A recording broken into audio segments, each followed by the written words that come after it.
Cleric, আমরা নাম বলতে পারি ডক্টর মিজানুর রহমান আজহারি, তাকে নিয়েও বলেন যে তিনি কাফের, তাকে আসলে দেশ ছেড়ে চলে যেতে হবে, তখন তখন তখন আমরা একটু কনফিউজ হয়ে যাই। বলছি জি না, কনফিউজ হবেন কেন? জি আপনি যার কথা বলেছেন সে কি বলেছিল আপনি দেখেছেন তার বক্তব্যগুলো? আমি দেখেছি, কিন্তু সে তার শোনেন, কথা শোনেন, জি তাকে বলুন সে তো আমার ছাত্র, তাকে জিজ্ঞেস করুন। 2007 সালে সে আমার থেকে সবক নিয়েছে দারুন রাজার মাদ্রাসায়, আমি তার টিচার, আমি তার শিক্ষক, জি এবং তার শিক্ষকরাও আমাকে শিক্ষক মানে।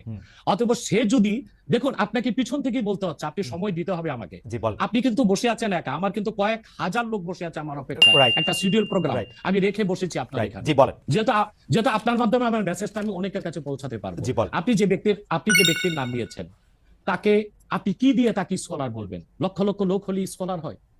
এটা কোনো কথা নয়। দ্বিতীয় কথা হচ্ছে সে মুফতি নয়, ফতুয়া দেবার অধিকার রাখে মুফতি। স্কলার হওয়া এক জিনিস, ওয়াইজ হওয়া এক জিনিস, মুফতি হওয়া আরেক জিনিস। আর আমার কথা হচ্ছে, আমি কি গ্র্যান্ড মুফতি বাংলাদেশে? তা আমি বলছি না, এটা বলার অথরিটি আমার নেই, কিন্তু আমার ফতুয়াতে কলম বসাবার মতো 10টা মুফতি আপনি বের করে দেন। এখন অন্য মুফতিরা বলছে না কেন, সেটা একটা সাহসিকতার বিষয় আছে, সেটা আরো কোনো তাদের প্রতিবন্ধকতা থাকতে পারে। যেমন আপনি দেখেছেন আওয়ামী শাসনের সময় দেশের অনেক বড় বড় আলেম শেখ হাসিনার দালালি করেছে, তো তারা কি এমন কোন ফতোয়া দিবে যে সরকার বেকায়দায় পড়ে?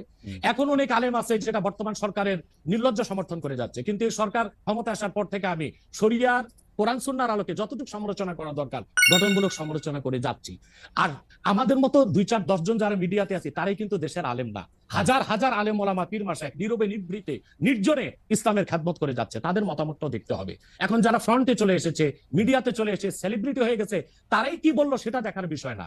এখানে তো যদি আপনি একটা প্রশ্ন আনেন যে আসলে স্বাধীনকে ক্ষমা পেতে পারে কিনা, বা রাষ্ট্র যদি স্বাধীনকে পৃষ্ঠপোষকতা দেয়, তার শাস্তি নির্ধারণ না করে, তাহলে কোনো জনগণ বিচারটা হাতে করতে পারবে কিনা? আপনি দেখুন পৃথিবীতে যত অভ্যুত্থান ও বিপ্লব হয়েছে, জনগণ আইনকে হাতে তুলে নিয়েছে।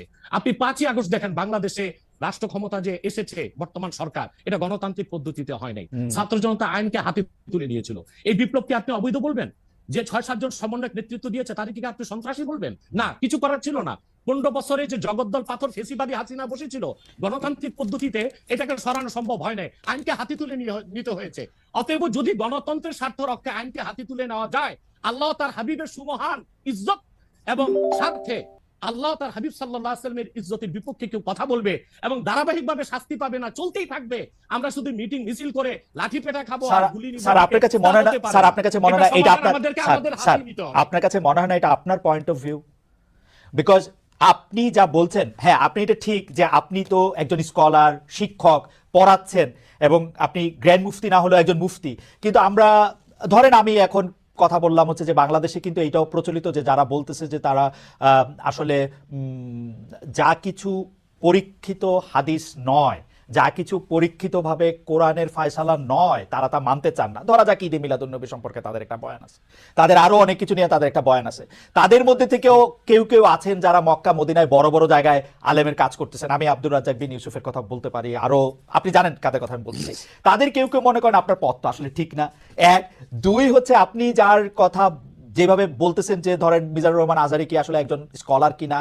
এখন কেউ কেউ তো এই প্রশ্ন তুলেছেন যে জনাব এনায়েতুল্লাহ আব্বাসীও যথেষ্ট পরিমাণে এই জায়গায় আছেন কিনা। সেজন্য আমি জানতে চাইতেছিলাম যে আপনি যখন আইন হাতে তুলে নেওয়ার কথা বলেন স্যার, সেইটা কি আপনি কিভাবে তার যোগ্য, এবং আপনি ছাড়া আর কে আছেন এটার মধ্যে যোগ্যতার জায়গায় আর কি? আমি এখন বলছি, আমি মনে করি আমি গ্র্যান্ড মুফতি বাংলাদেশের। আচ্ছা, আপনি মনে করছেন আপনি গ্র্যান্ড মুফতি? ওকে, এবং এটা আমি চ্যালেঞ্জে।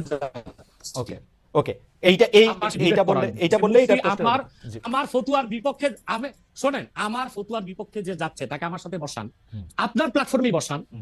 দ্বিতীয় কথা হচ্ছে ঈদে মিলাদুন্নবী নিয়ে যে আপনি প্রশ্ন করেছেন, ঈদে মিলাদুন্নবী সাল্লাল্লাহু আলাইহি ওয়াসাল্লাম নিয়ে অনেক ডিবেট হয়েছে, এবং ঈদে মিলাদুন্নবীর পক্ষে যারা, তারাই বিজয়ী হয়েছে। আর বাংলাদেশে ওলামায়ে দেওবন্দের একটা বিরাট অংশ যারা মূল ধারার, তারা কিন্তু ঈদে মিলাদুন্নবী নিয়ে কখনো বিরোধিতা করে না। কিছুমাত্র স্কলার আছেন যারা কোনোভাবে পারসেজ হয়ে আছেন, তারাই ঈদে মিলাদুন্নবীর বিরোধিতা করে। আমরা বলি মিলাদ যার সিরাত না তার। মিলাদুন নবী সাল্লাল্লাহু আলাইহি ওয়াসাল্লাম ব্যানারও মাহফিল হতে পারে, সিরাতুন নবী সাল্লাল্লাহু আলাইহি ওয়াসাল্লাম ব্যানারও মাহফিল হতে পারে। এবং আপনি শুনেছেন আজকে 4 বছর যাবত সৌদি সরকার উচ্চ ওলামা পরিষদ ফতোয়া দিয়েছে যে ঈদে মিলাদুন্নবী উপলক্ষে মাহফিল সৌদি আরবে হবে, এবং 12 রবিউল আউয়াল তারা রাষ্ট্রীয় ছুটি ঘোষণা করে রেখেছে। এবং বাংলাদেশে বর্তমান সরকারও যথেষ্ট আলেম ওলামা আছেন যারা কওমি ঘরানার এবং দেওবন্দ ঘরানার, যাদেরকে আমরা আহলে হক মনে করে থাকি। এবং আমরা মনে করি জৌনপুর, ফুরফুরা, হাসিনা, আহলে সুন্নাত, আলে হক একই ধারাতেই চলে আসছে। তারাও কিন্তু ইসলামিক ফাউন্ডেশনের দায়িত্বে আছে এবং তারা কিন্তু এবারও ঈদে মিলাদুন্নবী ব্যানারে প্রোগ্রাম করেছে এবং আমি সেখানে অংশগ্রহণ করেছিলাম একদিন। অতএব বিচ্ছিন্নভাবে কে কে ঈদে মিলাদুন্নবীর বিরোধিতা করলো, আব্দুর রাজ্জাক সাহেবের নাম বলেছেন, ওনাকেই বসান আমার সাথে কথা বলি, সংলাপ হতে তো কোনো দোষ নাই। ওকে, বা আপনি আরো যাদের কথা বলেছেন আচ্ছা তাদেরকে বসান আমাদের সাথে।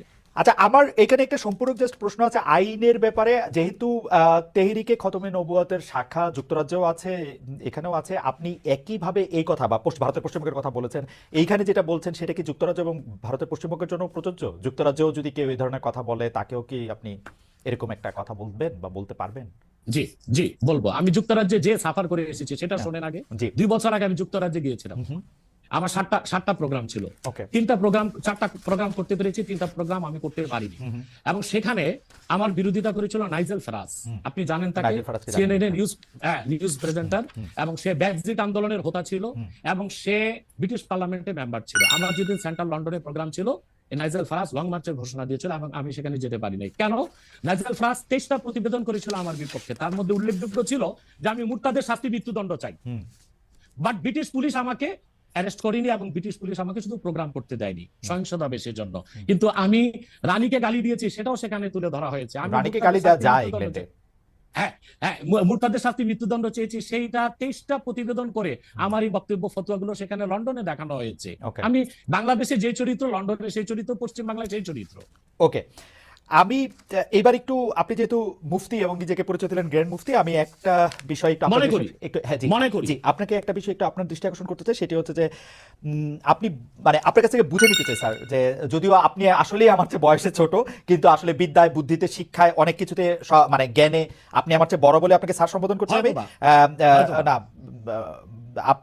আপনি বলেছেন যে মসজিদে গিয়ে নারীদের জন্য বা মহিলাদের জন্য জামাতে নামাজ আদায় করা মাকরু, কিন্তু আমি আপনার এই বক্তব্যটার পরিপ্রেক্ষিতে আমি দেখতে পাচ্ছি যে এটা তো বরং মাকরু নয়, কেউ কেউ এটাকে মুস্তাহাব বা এনকারেজ বলতে চান। অনেকে উদাহরণ দিচ্ছেন আয়েশা, যিনি প্রফেটের স্ত্রী ছিলেন, রাদিয়াল্লাহু আনহা, হ্যাঁ আয়েশা রাদিয়াল্লাহু আনহা, উনি ইমামতি করে মেয়েদের নামাজ পড়িয়েছেন, এবং যে জায়গায় আপনি এটা মুকরু বলছেন ওই জায়গায় কেউ মুস্তাহাব বলতে গিয়ে আপনার বক্তব্যের বিরোধিতা করছেন। এটা নিয়ে আপনি যদি আমাদের একটু বলেন। এটা আমি চ্যালেঞ্জ করছি, ওপেন চ্যালেঞ্জ। আম্মা জান আয়েশা রাদিয়াল্লাহু তাআলা আনহা কখনো ইমামতি করেননি, বরং জাকওয়ান ইমামতি করেছিল, পিছনে তিনি নামাজ পড়েছিলেন। সেটা ফরজ নামাজ ছিল না, তারাবিয়ার নামাজ। আপনাকে যে তথ্য দিয়েছে সে ভুল তথ্য দিয়েছে। ওকে, সেটা মেয়েদের নামাজ পড়াটা মুস্তাহাব কিনা? এক। দ্বিতীয় হচ্ছে আল্লাহ হাবিব সাল্লাল্লাহু আলাইহি ওয়াসাল্লামের নূরের জামানায় মসজিদ নববীতে মহিলাদেরকে অ্যালাউ করা হতো, তারা নামাজে আসতেন। কিন্তু আল্লাহ হাবিব সাল্লাল্লাহু আলাইহি ওয়াসাল্লাম মহিলাদেরকে নিরুৎসাহিত করেছিলেন, নিষেধ করেন নাই। কারণ মহিলাদেরও দিন শেখা বাকি ছিল এবং আল্লাহ হাবিব সাল্লাল্লাহু আলাইহি ওয়াসাল্লামের কাছে ওহী আসতো, সেজন্য মহিলাদের নিষেধ করা হতো না, তারা মসজিদে আসতেন। হযরত ওমর রাদিয়াল্লাহু তাআলা আনহু তার খেলাফতের সময় বলেছেন মহিলাদের জন্য ঘরেই নামাজ পড়াটা উত্তম।